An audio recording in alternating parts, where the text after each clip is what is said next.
बहुत अरसे से ये हमारा प्लान था आर्टिस्ट कैफ़े। बेसिकली इसके 2-3 मेन मकसद हैं।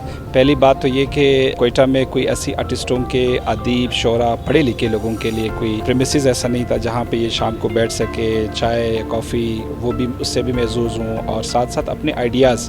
बेसिकली आर्टिस्ट को एक अच्छा माहौल चाहिए होता है जहाँ पे वो अपनी जहन की तख्लीक करते हैं। इस कैफ़े को चलाने वाले आर्टिस्ट खुद ही हैं। ये बेसिकली कैलीग्राफी का जो हमारा फ़न है उससे वाबस्ता लोग जो हैं वो इसकी पूरी मैनेजमेंट देख रहे हैं। इसके साथ साथ जो है हम इसकी अपनी एक मेंबरशिप है हमारी इस कैफ़े की, सिर्फ वो मेंबर लोग, और एक ख़ास SOP के तहत हम इस कैफ़े को चला रहे हैं नज़्म ज़ब्त डिसिप्लिन के साथ। दूसरा सबसे बड़ा मकसद जो आर्टिस्ट लोग हैं या शोरा हज़रात हैं, बाज़ार से कम कीमत पर उनको अच्छी और मायारी और कम कीमत पर उनको चीज़ें हम यहाँ प्रोवाइड कर रहे हैं। तो ये बेसिकली वो रौनक बहाल करना एक हमारा मकसद है। कोयटा के जो पढ़े लिखे लोग हैं उनको यहाँ एक अच्छा और डिसेंट माहौल देना है। ये बेसिकली एक मॉडल है। हमारे तमाम डिवीजन्स में कल्चर कॉम्प्लेक्सेस बन रहे हैं, उन सब में ये मॉडल अब रिप्लिका होगा। जहाँ जहाँ आर्टिस्ट हमारे हजरात मौजूद हैं उन सब के लिए ये फैसिलिटीज़ जो हैं ये वहाँ पे भी अवेलेबल होगी।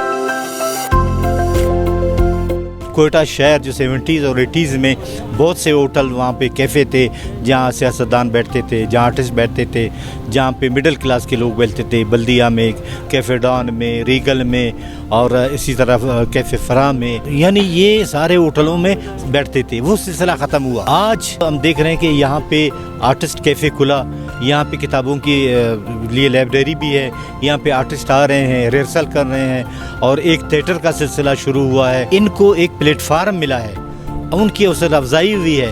तो जब आप किसी की हौसला अफजाई करेंगे, उसको प्लेटफार्म मुहैया करेंगे, तो एक नए जोश और जज्बे के साथ वो काम करेंगे। आज हमारे आर्टिस्ट बहुत खुश हैं और इंशाल्लाह इस कैफ़े से दोबारा एक अच्छा माहौल क्रिएट होगा।